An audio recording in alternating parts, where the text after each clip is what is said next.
Hello नमस्कार computer skill test च्यानलमा तपाईलाई स्वागत छ। म दानबहादुर बोरा।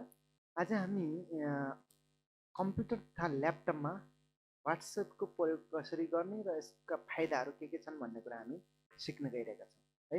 एकदमै महत्त्वपूर्ण भिडियो रहेको छ। हामीले मोबाइलमा मात्रै व्हाट्सएप चलाएर आउँछौँ, तर हाम्रो मोबाइल भन्दा पनि कम्प्युटरमा अझ यसको महत्त्व झन् रह्यो है। त सुरु गरौँ आजको भिडियो।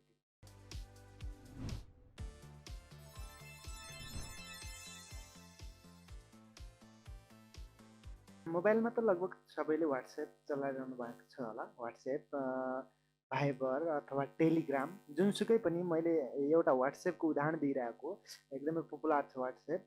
त्यसै गरी कसैले भाइबर चलाउँदै हुनुहुन्छ होला, कसैले टेलिग्राम चलाउँदै हुनुहुन्छ होला। कुरो एउटै हो, जुनसुकै हाम्रो सोसल मिडिया चलाए पनि त्यसलाई हामी कम्प्युटरमा कसरी एड गर्न सक्छौँ, हामी कम्प्युटरमा त्यसलाई कसरी चलाउन सक्छौँ भन्ने कुरा आजको भिडियोमा हामी सिक्नेछौँ है। एट फर्स्ट हाम्रो अब कम्प्युटरमा व्हाट्सएप चलाउनका लागि तपाईँ अब दुईवटा तरिकाले चलाउन सक्नुहुन्छ। एउटा हो तपाईँ डाइरेक्ट ब्राउजरबाट, गुगल ब्राउजर अथवा गुगल ब्राउजर, फायरफक्स, कुनै पनि ब्राउजरबाट तपाईँ व्हाट्सएप अथवा टेलिग्राम चलाउन सक्नुहुन्छ हैन। अर्को तरिका हो तपाईँ कम्प्युटरमा व्हाट्सएप एप डाउनलोड गरेर पनि चलाउन सक्नुहुन्छ है। तर मेरो रिकमेन्डेसनमा तपाईँ एप डाउनलोड नगरेरै तपाईँ या त ब्राउजरबाटै, गुगल क्रोम ब्राउजर अथवा फायरफक्स जुन तपाईँलाई कम्फर्टेबल लाग्छ त्यो ब्राउजरबाटै तपाईँ व्हाट्सएप चलाउन सक्नुहुन्छ है। तर त्यसका लागि तपाईँले के गर्ने भनेपछि एट फर्स्ट कुनै पनि ब्राउजर खोल्ने, त्यो फायरफक्स होस् अथवा गुगल क्रोम होस्। मैले गुगल क्रोम खोलेँ है, र तपाईँ देख्न सक्नुहुन्छ यहाँ सुरुमै मैले व्हाट्सएप राखेको छु। मलाई बेला बेलामा व्हाट्सएपको जरुरी भइरहन्छ, त्यही भएर सुरुमै व्हाट्सएप राखेको। यो बुकमार्क कसरी राख्ने भन्ने कुरा तपाईँले यदि सिक्नुभएको छैन भने मेरो प्रिभियस भिडियो हेर्नु होला। गुगल क्रोम सम्बन्धी जुन भिडियो छ त्यसमा मैले गुगल क्रोम सम्बन्धी सम्पूर्ण कुराहरू लगभग समेट्ने कोसिस गरेको छु। त्यो भिडियो तपाईँ हेर्न सक्नुहुन्छ है। अहिले बुकमार्कको कुरो छोडौँ, यहाँ व्हाट्सएप अब हामीले कसरी ब्राउजरमा खोल्नेतिर जाउँ। अब यहाँ तपाईँले सिधै व्हाट्सएप हान्ने होइन कि वेब डट व्हाट्सएप हान्ने है, वेब डट व्हाट्सएप। अब तपाईँको यसरी वेब डट व्हाट्सएप डट कम मेरो जसरी वेब हान्ने बित्तिकै आइरहेछ, यो तपाईँको यसरी नहुन पनि सक्छ है। त्यही भएर तपाईँ वेब व्हाट्सएप यसरी आउला, यसमा क्लिक गर्न सक्नुहुन्छ सुरुमै है। र यसमा क्लिक गरिसकेपछि तपाईँ यहाँ सुरुमै जुन https web dot WhatsApp dot com छ यसमा जान सक्नुहुन्छ। ल, यसमा गइसके पश्चात अब तपाईँलाई यसरी यसले क्युआर कोड जेनेरेट गरेर दिन्छ है लगइन गर्नका लागि। यसबाट हामीले फोन नम्बर अथवा पासवर्ड हालेर लगइन गर्न सक्दैनौँ। हाम्रो मोबाइलमा यसका लागि व्हाट्सएप एकाउन्ट के हुनु पर्यो त, लगइन हुनु पर्यो। व्हाट्सएप एकाउन्ट हुनु पर्यो, हाम्रो मोबाइलमा व्हाट्सएप युज गरिरहेको हुनु पर्यो। र मोबाइलको व्हाट्सएपबाट यो कोडलाई हामी स्क्यान गर्छौँ।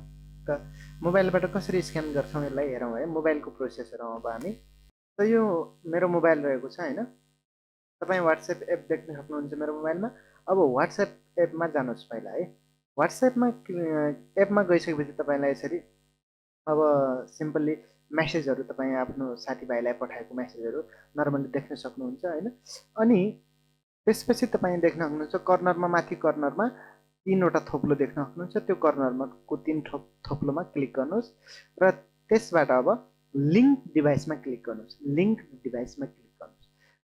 डिभाइसमा क्लिक गरिसकेपछि योभन्दा लिङ्क डिभाइसमा क्लिक गरिसकेपछि तपाईँ लिङ्क अ डिभाइसमा क्लिक गर्नु। लिङ्क अ डिभाइसमा क्लिक गरिसकेपछि तपाईँको प्याटर्न अथवा कोड माग्नेछ यदि मोबाइलमा तपाईँको पासवर्ड छ भने। र त्यसपछि यो क्युआर स्क्यान गर्न मिल्दैछ र आफ्नो कम्प्युटरमा भएको क्युआर तपाईँ अब स्क्यान गर्न सक्नुहुन्छ यसबाट है।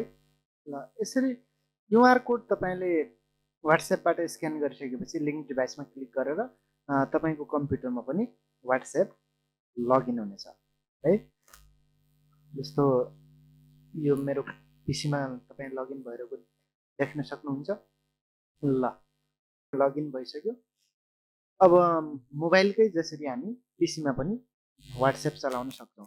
र व्हाट्सएपको थप सुविधा के छ भने अर्को महत्त्वपूर्ण सुविधा, जस्तो हामीले विभिन्न फोटोहरू अथवा फाइलहरू डकुमेन्टहरू मोबाइलबाट प्रिन्ट गर्नका लागि हामीले पठाउनु पर्ने हुन्छ हैन। त त्यसका लागि WhatsAppमा के छ भने आफैले आफैलाई पठाउन मिल्ने व्यवस्था पनि छ हैन। आफैले आफैलाई पठाउन सकिन्छ नि त मोबाइलबाट। अब कसलाई पठाइराख्नु त कुनै इम्पोर्टेन्ट डकुमेन्ट हुन्छ, अरूलाई पठाउँ भन्ने पनि भएन।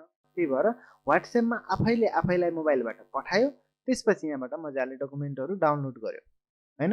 यसरी हामीले जुनसुकै डकुमेन्टहरू डाउनलोड गर्न सकियो यहाँबाट हैन। यसरी पठाएर मैले आफैले आफ्नो डकुमेन्टहरू पठाएँ र यहाँबाट डाउनलोड गरेर प्रिन्ट गर्न सकियो के पीसीमा प्रिन्ट गर्न सकियो।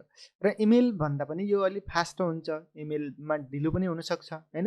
र म रिकमेन्ड गर्छु कि यदि तपाईँको फोटो हो र क्वालिटी लेस नहोस् भन्ने चाहनुहुन्छ भने सकेसम्म इमेल गर्नु होला। WhatsAppमा पनि क्वालिटी आउँदैन है राम्रो, तर क्वालिटीसितको हामीलाई सरोकार छैन। डकुमेन्ट मात्र हामीलाई चाहिएको हो भनेपछि तपाईँले WhatsAppको युज गर्न सक्नुहुन्छ विभिन्न हाम्रो डकुमेन्टहरू पठाउनका लागि है। र यहाँबाट डकुमेन्टहरू हामी डाउनलोड गरेर सजिलै प्रिन्ट गर्न सक्छौँ। web.whatsapp.com हैन। अनि यहाँनिर बुकमार्क राख्ने भनेको थिएँ मैले, बुकमार्क राखेँ अहिले अलरेडी राखिसकेका छौँ, त्यही भएर यहाँ निलो आइकन देखाएको छ हैन। अब मैले यो WhatsApp यहाँनिरकोमा यसमा क्लिक गर्ने बित्तिकै के हुन्छ त अटोमेटिकली WhatsApp मेरो ओपन हुन्छ। र च्याटिङ गर्नका लागि अथवा डकुमेन्टहरू आदान प्रदान गर्नका लागि मैले मोबाइल चलाइराख्नु परेन, WhatsAppबाटै सबै कुरा हुने भयो। यसै गरी तपाईँ यदि टेलिग्राम चलाउनुहुन्छ भनेपछि web.telegram पनि युज गर्न सक्नुहुन्छ। सिमिलरली जसरी हामीले WhatsAppको प्रयोग गऱ्यौँ त्यसै गरी तपाईँ टेलिग्राम पनि चलाउन सक्नुहुन्छ।